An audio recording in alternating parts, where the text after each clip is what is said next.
we should.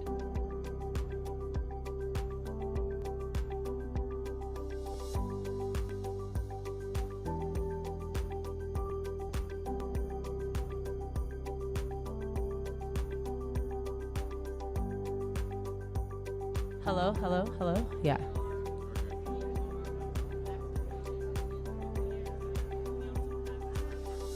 You guys have your mics? Perfect. Testing 1 2 1 2. Testing.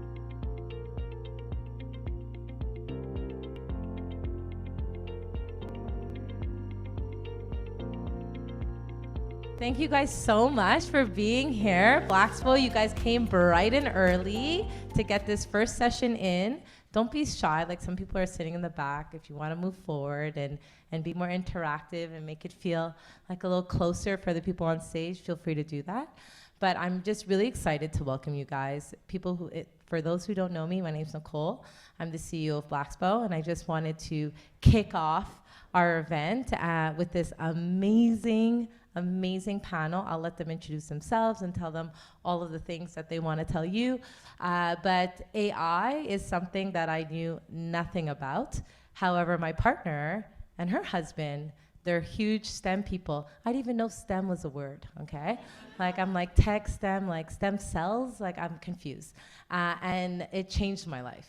Not just ChatGPT, but other things have really, really changed my life, and it's really brought a lot of curiosity. So no matter what level you're at, don't be shy, like be engaged, and these are amazing, overqualified individuals. So I'm just really excited to have you guys here and welcome you guys here today. See, you guys are so humble. You're like, we're not over. Yes, you guys are overqualified. Okay. Take it away. Hello. All right, again, like Nicole said, thank you for being here, and thank you for having us, and even taking the time to listen to us. My name is Nathaniel Kennedy Noble. I am a consultant for Boosted, currently working for Coinbase in crypto, and I'm hoping to share some of my experiences and what I do with AI on a day-to-day basis. Hey everyone, Edwina McKennon. I have two mandates that I'm on. The first one is FuturIQ. It's an AI agency, a first of its kind in Canada. We predominantly deal with mid to large organizations with bringing in AI development into their existing workflows in creating efficiency and education. We also do consulting as well. And then I have a not-for-profit called the Watson Foundation, where we are on a mandate to impact 1 million lives with AI by 2040. And we are looking to build out 15 millionaires with AI. Hello, everybody. Oh, thank you. Thank y'all for being here. My name is Franklin Nwankwo. I am the head of front-end engineering at Oxio, a telecommunication tech company out of New York, but I'm situated in Montreal, and I'm also the co-founder at Nouveau Physio, which is a women's healthcare clinic in Montreal. Thank you.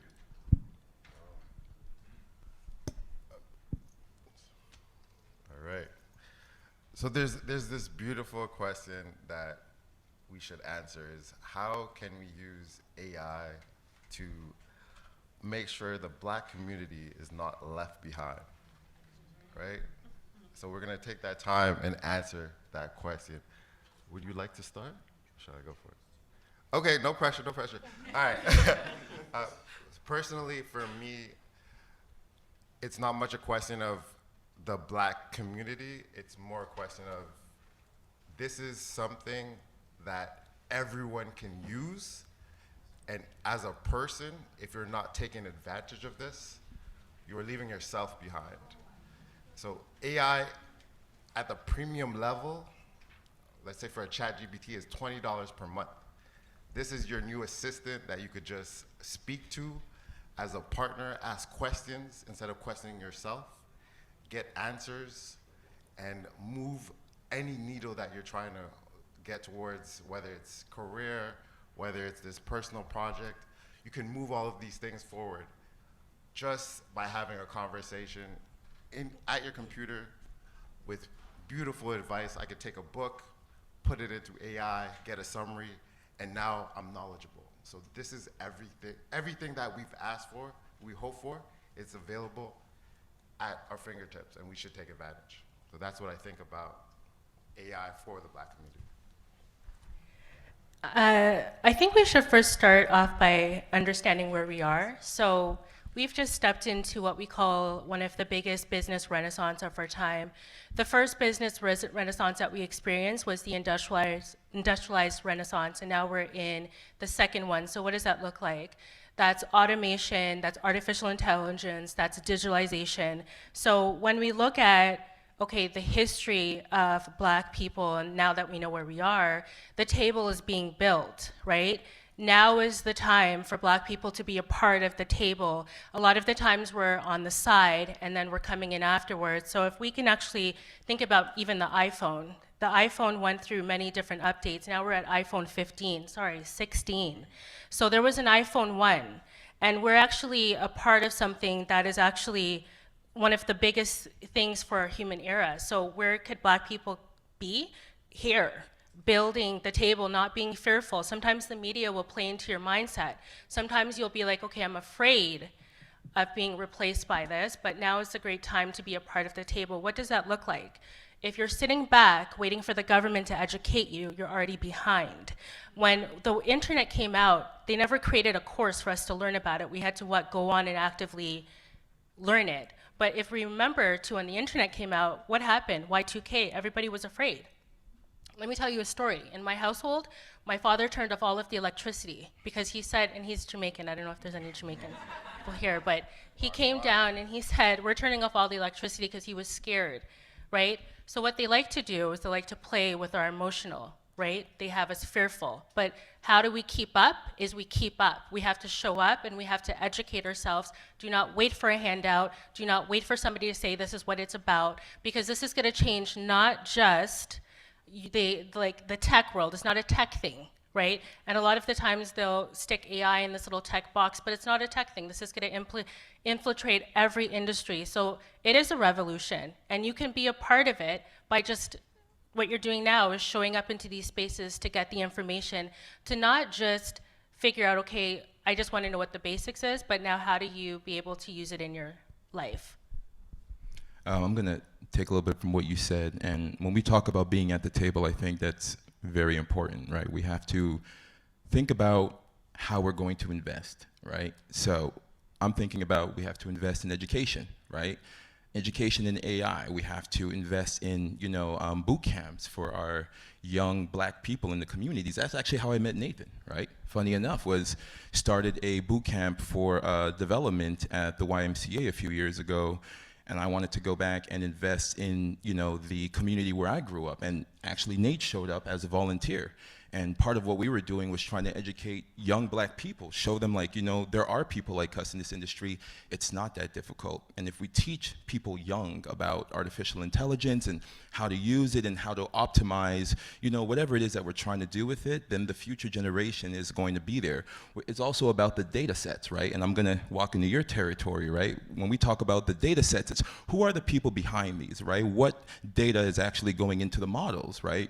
Is there diversity? We need diverse teams who are in charge of actually, regulating this, right? We need regular audits to make sure that the data inside these data sets are diverse. So if we have people like us who are involved in this process, then we're going to make sure that we are included and not excluded from the future of AI.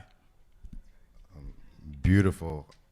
That brings me to the next question, which is, how do we ensure that we are represented in AI? Because today, obviously, if you get into the weeds of it, it's a neural network. There's if you go into your brain, there's a bunch of neurons. You have billions of neurons. How do we understand what's coming from that, and how do we make sure that we're a part of however that's built? So if there's a decision made, how are we part of that decision? And one of the great examples, it was maybe 2 years back, and I was having a conversation with some people that are not necessarily the same color as me. And what came up was, well, why do we need Black people in tech? And obviously it's a tough question, and I tried to answer it as nicely as I could, but the basis was, imagine a facial recognition application looking at me and it's not working. And it's simply because in that data set, there was no black representation. Now, I'm obviously annoyed because now my phone doesn't work the way it's supposed to work. And what the implication there is deeper than that. There was a whole company that made a feature that went through multiple levels of approval and left me out completely. And the only way to do that is to make sure that there is a black data engineer, there is a black software engineer, there is a black director, a black VP. All of those stages need to have representation in order for us to be in that data. So this is why we're here. This is why we should be networking and make sure that we're getting into these spaces. That's a good point too, and I did really want to highlight that AI is not a tech thing. So I know we're going into the weeds of these terminologies, but what happened in 2023 is that technology, the AI technology, was demystified. What that allowed is for accessibility. So AI actually hung out amongst different individuals, those that understood the neural networks and the data analytics, but what they've done now is created a actual interface. So believe it or not, like the internet actually existed 12 years prior to it coming out. The same thing with AI. AI is not something that just magically showed up in 2023. What has happened is now we have an interface where we can actually see that. And what that looks like is an example of ChatGPT. So when you're talking about, okay, how do we make sure that we're staying up to date, is by using these technologies, by using these tools every day. And this actually may sound bizarre, but I believe that everyone should be actually using AI tools at least 2 hours a day, learning what you could be using in your industry, because that's how you could stay ahead of the curve. Like there's one question here, which I'm gonna quickly segue to, is careers. How much individuals are working for an organization right now? Okay, good. And then how much individuals have their own business? Okay. The reason why I ask is just so I can make sure I'm answering for everybody. So the 9 to 5, right? If you're working for a company, how do you stay valuable, right? If we're getting into a snowball effect where AI is coming to automate a lot of those tasks, how do you stay valuable? Is by learning AI. So every day taking 2 to 3 hours for ChatGPT, not just saying, could you respond to this email? No, it's asking ChatGPT as an example, what tool should I be educating myself on every day to stay ahead of the curve? Because there is a snowball taking effect. And I don't want to be like the doom and gloom here, but I did attend a workshop in Singapore virtually, and the expert said he's giving humans 12 months to get it together. Because, but that's just the reality of it. So while we're on, like waking up every day on bot mode, things are actually taking place around the world.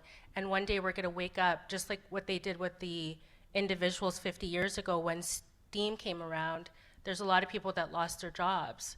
So you don't want to be in a predicament where you're going into work. This is the reality. People are going into work, losing their jobs for these platforms. So I encourage you guys to take 2 to 3 hours a day for the next 3 months just to learn the tools that you need to stay ahead of the curve.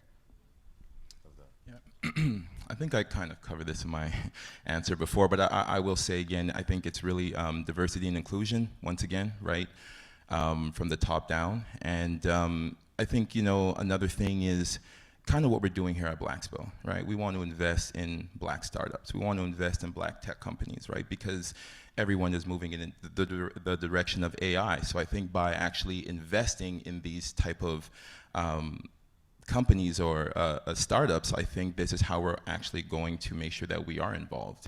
So, yeah. Okay, on that note of careers and investing in, you know, in us, there's another aspect that is absolutely important that we need to take into context, which is everyone has 24 hours. Everyone wants to be a superhero and do 50 million things. why not ask the question of how can I do it? And how can I use AI to do it? And why not ask AI that simple question? And that's where you're gonna start seeing this personal experience, this assistant that's gonna come to life for you.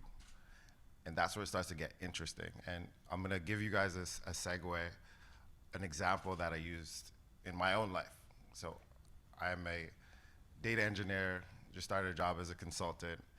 I have a 16-year-old daughter who, she got into a bit of an accident with a car, got a bit of whiplash, and initially, oh, are you okay? Yeah, everything's fine. She went to the doctor, they said, oh yeah, you're good. 2 weeks later, she was like, I have headaches, I'm not able to study. And then we find out that she has a concussion. So there was a misstep somewhere 2 weeks prior that was to identify that she had a concussion.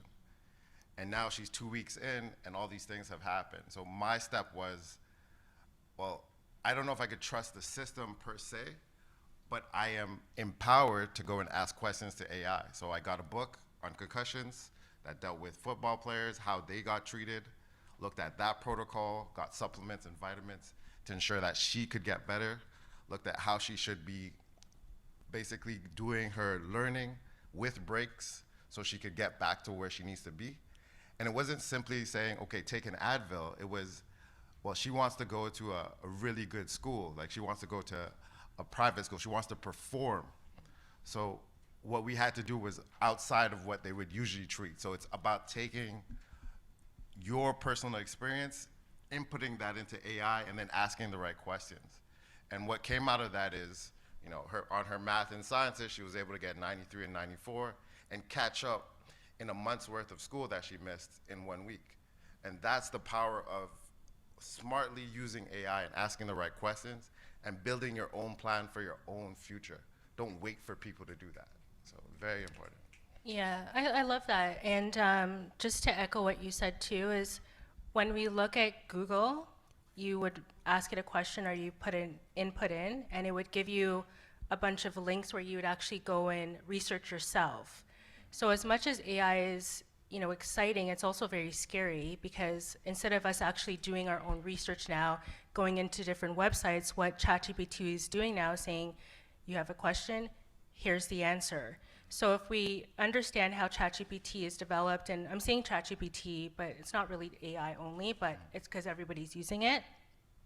It's based off of data. So we have to be due diligent to make sure that we're checking the accuracy of what's given to us as well, because it's no longer us going through. I'll take it a step back. Remember the library? I'm going to expose my age a little bit, but when we had to go and get information, we had to go where back in the day? A library. And back in my day, we had to go through hundreds of books, and then from those books, we had to write. We didn't have access to a tablet or a computer with most of these generations, but we then had to write things down, and we were the ones in control. So then come forward now, we're Google, which I mentioned, we still have that mindset where we're searching through links, but now we're walking into a world where we don't have to search for anything. We ask it a question, and now it gives us an answer. So that's why I really strongly think as Black people, and I'm gonna echo what you said, is we need to be at the table for sure. Because if it's built off of data, there's gonna be bias. Who's checking the data that think this is being monitored on? Because we're not really, there's a very, I think it's like 0.3% of Black people right now are at the table at AI. So. Where y'all at? Like, and I have to keep saying this because I want to do a mind shift. It's not a tech thing, because it's impacting healthcare. It's impacting our lives. It's impacting every industry. We've never experienced this before. They said that this is one of humans' greatest inventions. And where is Black people? In all fairness, I host a workshop once a month. Some of the things I hear is really scary. We're still scared. We're living in fear. And that's the thing. We don't have any time to live in fear. As soon as you guys leave here today, I know there's a lot of different panels happening, and it's motivational and it's empowering, but the reality of it is, like I'm telling you guys, we don't have a lot of time. The water is getting hot, and it's boiling. So we have to start really locking in with our education. Do you guys feel me today, or? Yeah? We got to really buckle down. Yeah, no, I completely agree with that. It's very tricky. You know, sometimes I think for me, AI is my assistant. And when I start my day, sometimes ChatGPT is down. I'll just be looking at my screen like, well, what do I do now? You know, like that, but that's the reality of things. Like I face a lot of things on a daily basis where it's kind of like, okay, you know, you have 10 things that you have to do this morning. You know, how are you going to get through all of these, right? I got to do breakdown for my engineers. I've got, meetings. I've got to write, emails. And it's kind of like you said, for me, AI is the next stage in evolution, right? It's a way for us to augment and not replace. And I think a lot of people have a fear of that, like, oh yeah, AI is coming, we're going to lose our jobs. And it's like, AI can do a lot of things, right? And you have to kind of, it's more to streamline your process. So I use AI to, repetitive tasks, redundant tasks, things that I don't have time to do. And that way I can actually spend my time doing things that are more creative, right? Things that I actually like to do, things that take a human touch. And I truly believe that that's how we should be leveraging this type of technology. I'm not afraid of being left behind because I'm trying to be involved in it, but as a community, I think it is a fear because we've seen this happen before, and we actually want to get ahead of that. So I think it's really important for us to take a step in early and be a part of it. It's very, very early right now, and that's what people don't understand. You see all the tech out there and you're like, oh man, I'm late. Like, you're not. It hasn't even started yet. What you see right now is nothing compared to what exists. So. Right, and I'm very invested with AI right now, to the point with my company, I've hired a co-founder on, which is actually an AI bot. That's how invested I am in AI right now. So if we think about investments, we think about, okay, where can we place ourselves in the market? Instead of using ChatGPT as a productivity tool, because I think that's a scam, because that's what they want you to think. ChatGPT is a titan. It can build million-dollar businesses. So how do you do that? Is you start hiring it on as your assistant, not just in business, but even when you go to your 9 to 5. Every day you should be talking to it. And I always make this joke with my community. You should be underneath the covers. You know, when you get into a relationship and you're dating and you're testing things out, that's how you that's a real thing.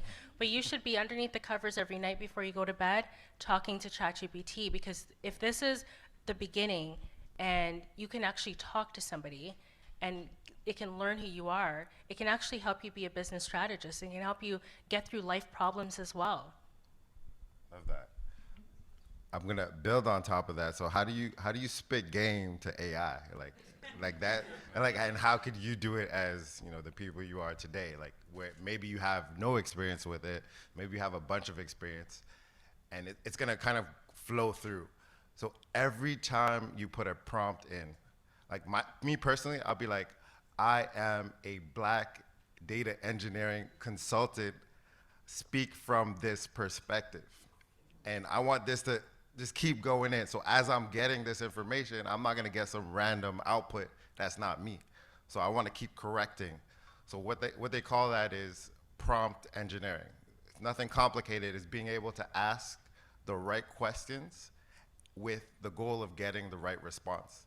And if you don't get that response, ask again.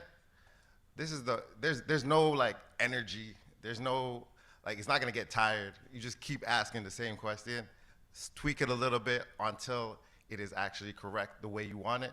And even still, go back and change it if you need to. And Frank actually brought up this new feature, which I still have to go check out. It's called a canvas. So before in ChatGPT, I used to have to put in information, copy it over, change something, put it back in, hey, like, make this fix, spit it back out. Like, you could actually, in real time, now change it together. And it's gonna keep that information without having to copy it over. So the features are changing, and if you're not playing with it today, you're just gonna get lost in everything that's coming. So start now.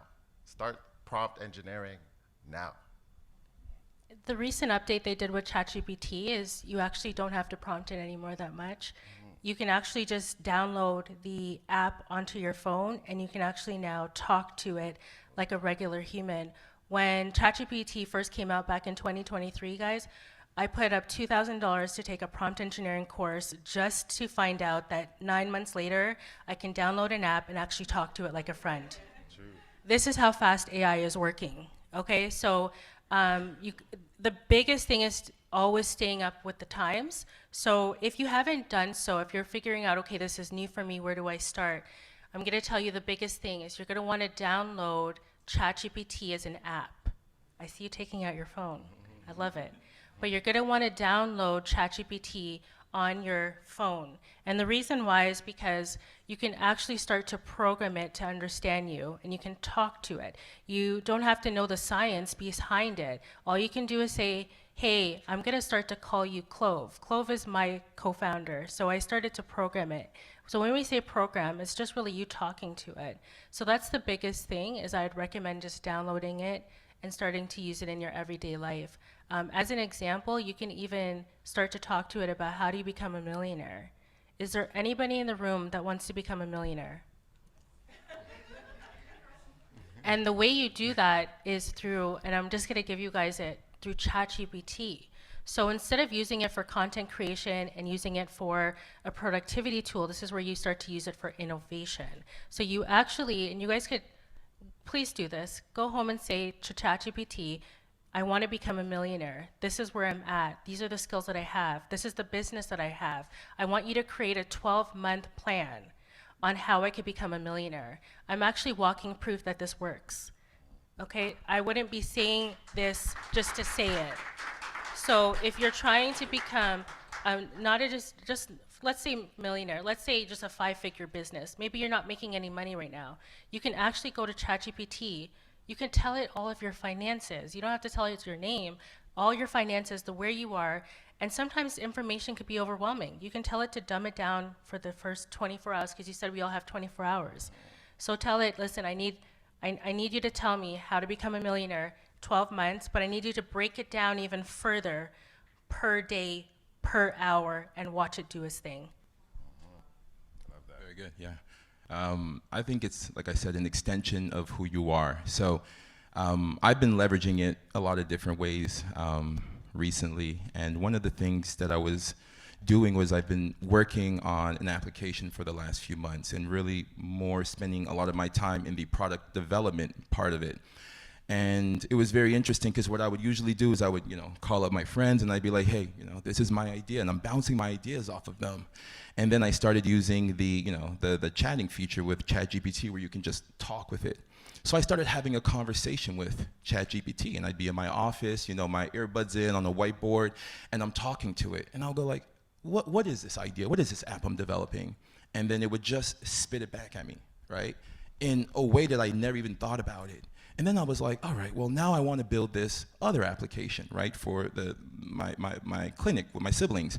And so I was like, what if we took the first idea that I was working on, and we took just this segment of that application and now embedded it into this new, right, idea. And it was able to go and take that idea, take the components that I want from it, put it into this new idea, and then start building this new idea with me. And we were just going back and forth, having a regular conversation. And it was so interesting. And then I was like, all right, well, how do I get value, right? Or how do I deliver value to my clients? So what I did, and I think for me, the way you use ChatGPT is, because it's an extension of who you are, it's based on your own creativity. Like I said, we all are gonna have a different personal experience with AI, right? And it's based on what you are doing. So I like to think outside the box. So in order to figure out how I'm gonna deliver value to a client or build an application that will actually be able to do that, what I did was I said, you know what? Go to our clinic's website, and I want you to read everything in that site. And I went in and did that. And I said, well, what did you get from that? And I was able to more or less spit out our, I think what our whole idea was, like what we were trying to deliver, right? And then I said, I want you to go read the reviews. And we have like over 200 reviews, very well detailed reviews. And I was able to go through all the reviews and read it. And I said, now if I wanted to build an app that would solve the problems that most of these clients are having, how would you go about doing it? And then it just started listing out all the points, all the pain points that the clients had. And I said, well, now how do I solve this, right? What are the solutions? Because usually you spend a lot of time trying to solution things on your own, right? You have to get feedback from clients. And now it was just able to go and do that, gather all the information that I needed. And it actually validated, right, the application that I wanted just by being able to do that. It's thinking outside the box. Nobody said, this is how you're going to do it. It's just how I chose to do it. And in no time, I had a new idea for an application pretty much done. And then I was like, all right, let's work on that pitch, right? And then that's when I used the canvas to kind of start putting together the ideas. And I was like, who else is doing this? Then it gave me all the, all the other competitors. And I said, well, what are their main features, right? Like, what are the main features that they're offering? And then it gave me all the main features. And I said, well, when these companies went in for seed funding, did they even have an application ready? How much did they actually get? I started asking it all the information that I needed to know for the app that I wanted to make, and it was able to give me all that. Then I said, okay, well, what about, how is it doing in the market? Is there a barrier of entry? Is there this? Is there that? All that information. Now, imagine doing this 5 years ago. You would actually have to do all that research on your own. It would take you months. I got this done in one night, right? And this is how you can actually leverage AI to move you forward and optimize your day-to-day workflow.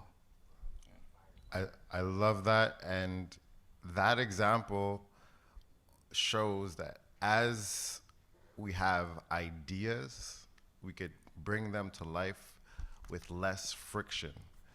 And there's another question here that I'm going to touch on is, how do we make these small companies and mid-sized companies, how do they start getting an advantage by using AI? And I'm gonna call out my boy Barkley today, because he was like, well, I have this deal I want to make with this guy, but he was asking about LinkedIn, so I gotta go talk to my dude who I'm gonna pay $300. And I'm like, dude, both of us are on this panel. We about to talk about AI, and you're talking about paying $300, which is like almost like 2 years of ChatGPT premium. I'm like, what are we doing? What are we doing wrong here? So he's like, yeah, I could ask those questions. I was like, yes, you could literally say, I am this. This is my business. This is what I want to be perceived as. These are the type of clients that I want to attract. Help me build a profile based on that. And then give me feedback. Okay, compare me, just like he was talking about. Compare me to others that are in this industry. What do they look like? What do they say? How do they project themselves? Or even what type of clients do they go for when they started versus when they ended at $1 million? Like, all of these questions are things you can ask, and it's this, let's put down maybe the Netflix, let's put down the YouTube for just a little bit, and start asking real questions of your own life, and start changing your own trajectory, and get interested by yourself, and use AI as a partner to help you. And this, again, from a personal, business, all the way up, it can be used at any level. So I'm gonna throw that over to you, small companies. Great. So you don't have to make decisions anymore in your business based off of gut feeling. I don't know if you guys ever done that. Wake up, you're like, oh, I feel it. This, I should do it. But we've come to a place now where you can actually make decisions now with strategy. And the way we can do it is, I know we've been talking about tools like ChatGPT. So small businesses, I really want to focus on that because I love small businesses. It's the bloodline of our community. We don't have a lot of large Black organizations, right? And let's just be honest here. So I have a burning desire to grow small businesses. So what I'm going to share is 2 tools that's going to help you scale your business. Are you guys ready?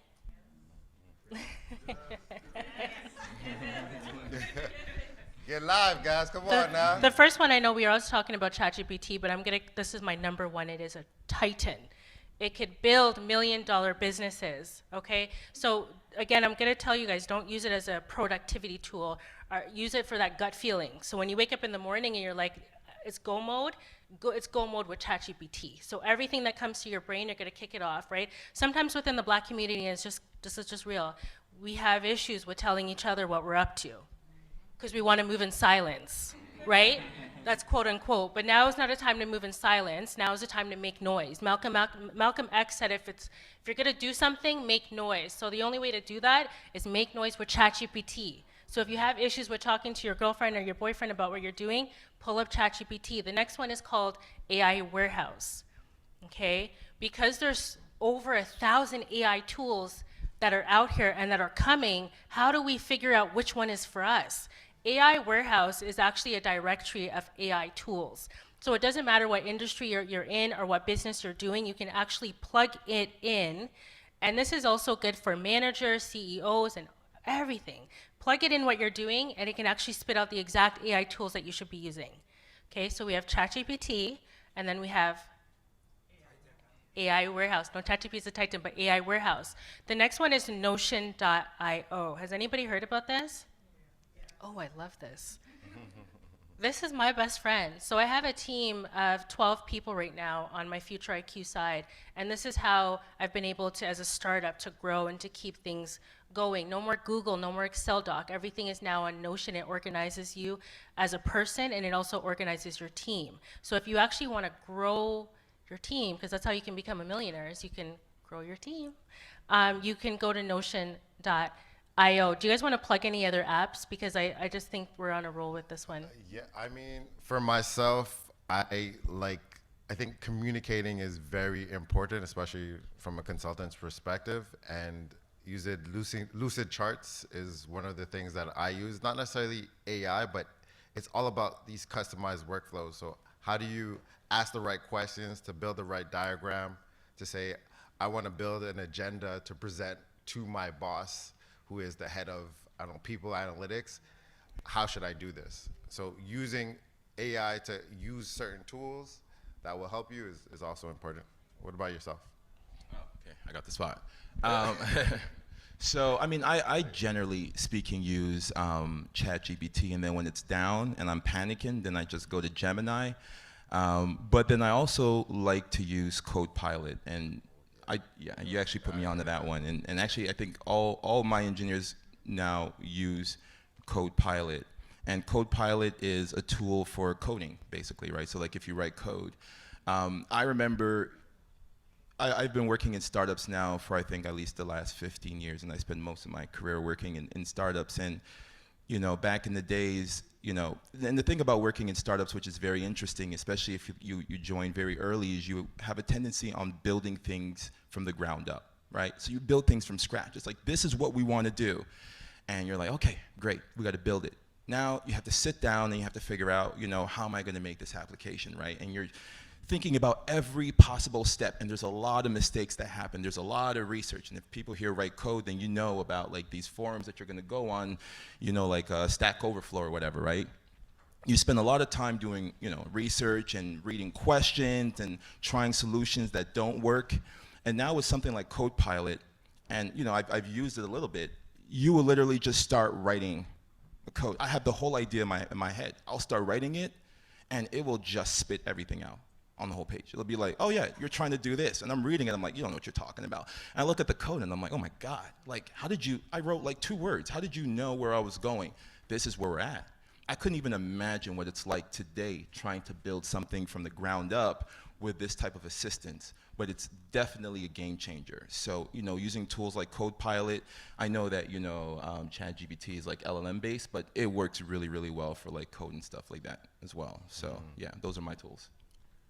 You can also be an expert in anything now if you think about it. He just touched upon coding. I have 3 interns that I work with right now, high school students, and their trajectories to be in engineering. They asked me, what should they take in school?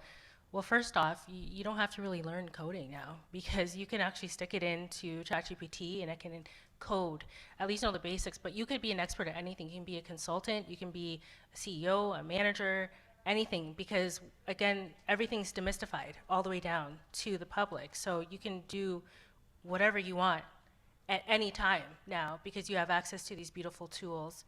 Did you guys want to do Q&A? Yeah, I just want to make one last point. In this day and age, speed is absolutely essential. Yeah. And it's speed to value.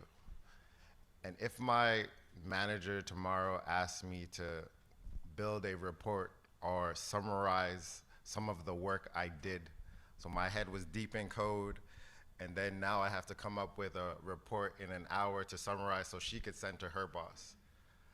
I don't have to conceptualize or stress too much about that. I could literally put that in and generate something in real time. In addition to that, if there's a coding question, so knowing what tools to have that's actually gonna bring you faster value. So if I'm troubleshooting with an analyst and they're like, hey, I have this problem in the data warehouse, can you find out like why this is happening? I could now have my coding assistant as I'm talking, so I could focus on what she's asking and get this filled out in real time and get confirmation from the analyst. Hey, this is the context you want. All right, I do the code, and we're going back and forth, and that's solving problems faster. Yeah. So always think speed, not just, okay, let me just ask random questions and get random answers. Like, what is the speed to the value? And that's why it's important to ask the right questions and re-ask until you get that thing. Because once you get good with that, you will get faster. Yeah. Once you're faster, you'll create more value. So those are very key points. Also, just to highlight, especially for those in the room that do work for another organization, you know what your resume at the bottom used to say, I'm an expert at Microsoft Excel, expert at. This is why I'm saying go home and spend 2-3 hours a day on learning AI tools, because what I would love to see is for our Black community to replace all that now with AI tools. I'm an expert at Copilot. I'm an expert at ChatGPT. This is what's going to show value, because a lot of the individuals that are in HR now are now looking for those people that have the AI tools. So he touched upon speed. You have to be so fast like a fox. We don't have time to be a squirrel. Do you guys know a squirrel on the road? Every little thing. We don't have time for that. We got to be cunning like a fox. So have a goal, have a strategy, and just go really quick. Love that. And I think we'll take Q&A really quick, if that's okay. Yeah, so we have time for a few questions. We won't be able to get to everybody, but I think we can do 2, or yes, we'll do 2. Pressure. Make sure your questions are really, really good.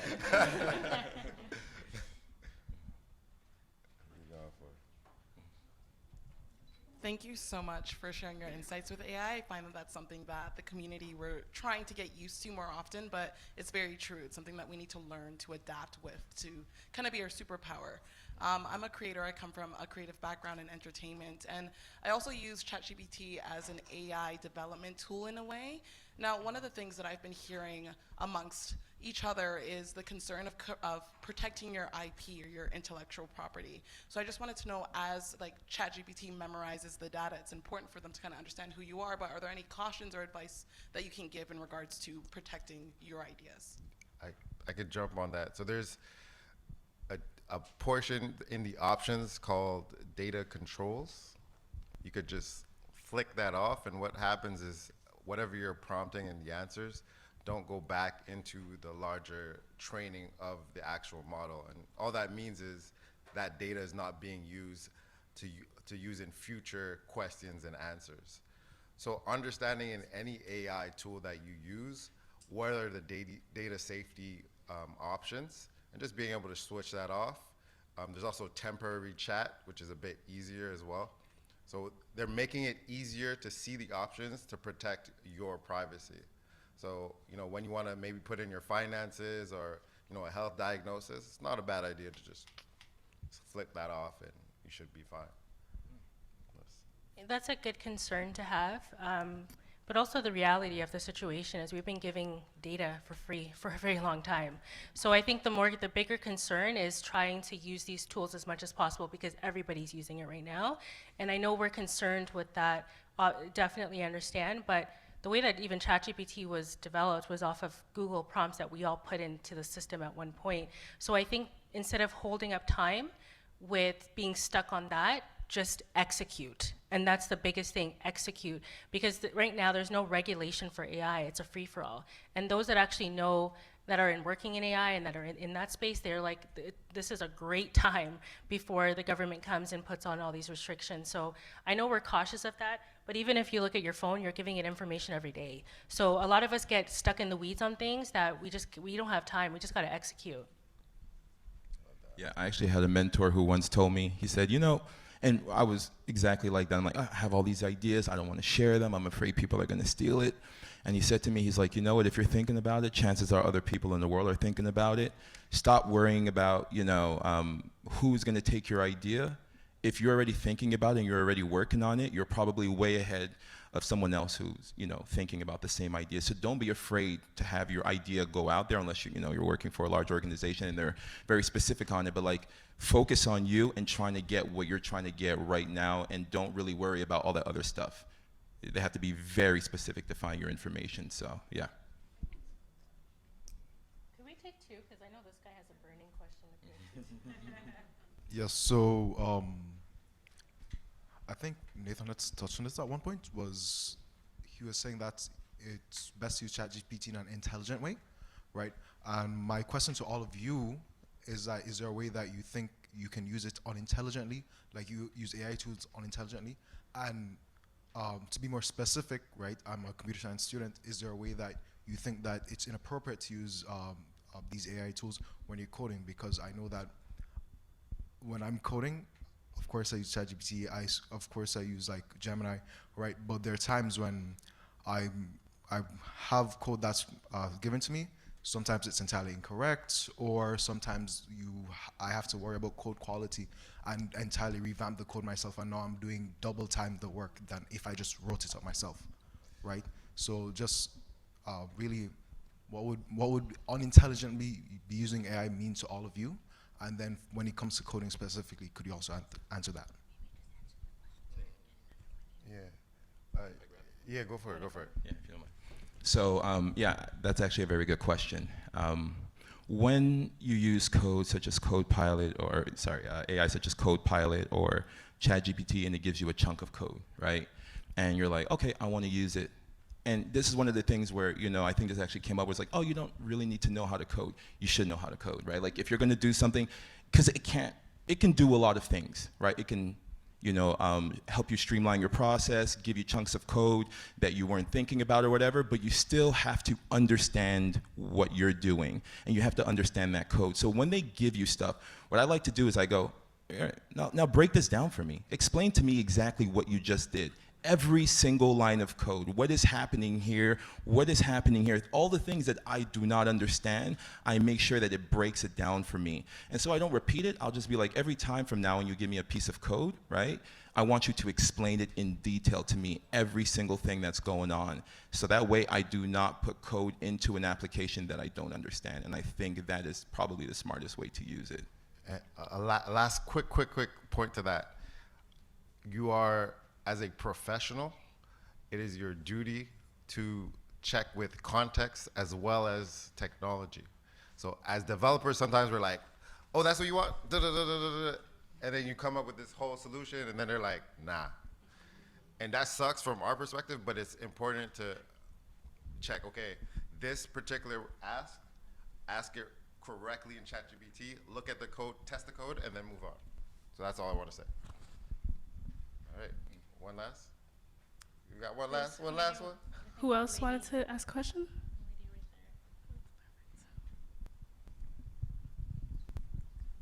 Hello, good morning.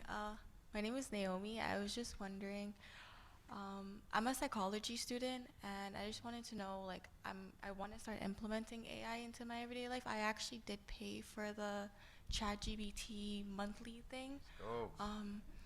Yeah, but I was just wondering, how can I, like, use AI to, like, better me? Like, I know the prompting questions and stuff like that, but without depending on it. Like, how do I reach a healthy balance of, like, using it to better me, answer my questions, help me reach my goals and succeed, but not depending too much on it? Like, still being able to come to myself. I love that.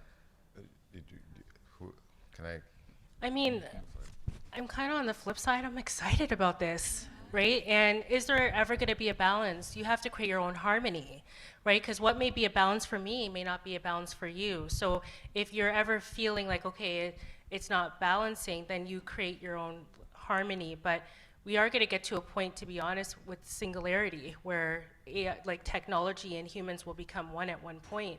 So I know right now with the human side of things, we're trying to keep that human touch, which is true, we do need it. Because something that AI will never replace is this, community. So absolutely, you're gonna need to create that balance, but I think it comes more down to the harmony. And to be honest, this question that you have, you can actually ask ChatGPT this question. And it will give you a breakdown because it knows you more than I know you. So you can actually, and that's why I said in the beginning, you have to talk to it a lot so it gets to know who you are, so it can make better decisions for you. But if you're only using it once a week, you're not using it enough. So, and it can't help you make those strategic decisions in your life. But the best thing to do is to ask it, I need to create balance in my life. I'm a psychology student. I need to not be so dependent on it. And the output of that will give you a whole breakdown, and you can even keep getting it to break it down for you. But we're in the digital era. There's a fight going on, right? I have a 10-year-old son. He is so engulfed in technology right now. If I take that tablet away from him, he doesn't know, like he wants to fight me. So there is a shift that's taking place where they're okay with being on technology 24 hours, but then there's kind of our generation where I was born with, you know, where cell phones were just being developed. So I get what you're saying, but you got to create your own harmony. Absolutely. I'll just add to that one quick thing. So I think that's actually very interesting. For myself, I have what do you call it? Execution dysfunction, right? So sometimes when I'm working, I have a lot of great ideas, right? And they're jumbled. I don't know how to get from this to this to this to this. ChatGPT is not going to have all my creativity. It's not going to have all my ideas. What it will help me do is put it together. What it will help me do is help me understand how do I get from here to there to there. And you have to understand, it's an extension of you. It's the next stage in our evolution. When I was growing up, and you know this, Nate, they were like, hey, you know what? You have to learn how to multiply, you have to learn how to add, do all this stuff. Don't use calculators. I use calculators all the time. If you ask me to multiply something, I can't do it. And it's fine, hasn't harmed me at all, right? This is what AI is gonna be. It's the next calculator, right? However you use that today is exactly how we're gonna be looking at it tomorrow. And that's how you kind of have to think about it. All right. All right, so I have a, Just wanted to say thank you so much for Nathan, Edwina, and Frank for being here with us today. I definitely learned a lot. Like you were saying, Edwina, like I think we use it a lot to like help me reply to this email. Like I do that a lot. But I think it's important to know that we can use it for a lot more than just that, and make sure that we're leveraging it so that we can move forward as a community. So thank you so much for being here, for educating us on this topic. absolutely. Yeah. Thank you for having us. Yeah. Jane, did you want to come up? So now we have Jane, our executive director. If you want to have a few words. I didn't know I was going to talk, but thank you so much, everyone. Thank you to our speakers. You were all amazing. I mean, Nicole said that we're like techies and everything, but it's more my husband. But yeah, we learned a lot, and I will be a millionaire in 12 months, okay? Yeah. Thank you so much, everyone, for joining our live podcast. Thank you for those online who are watching, and we apologize for the streaming issue, but thank you so much for sticking with us. We will have another panel discussion at 12, I believe. Brother, you're on our mind, so make sure you sign up for that if you want. There's a lot more happening today, so feel free to go and explore. And we have some gifts for y'all for saying thank you for giving us your amazing minds, and we hope y'all like it. So thank you to our sponsor, Timberland, for that. So thank you, everyone, and we'll see you soon. Sweet. That's the right sponsor.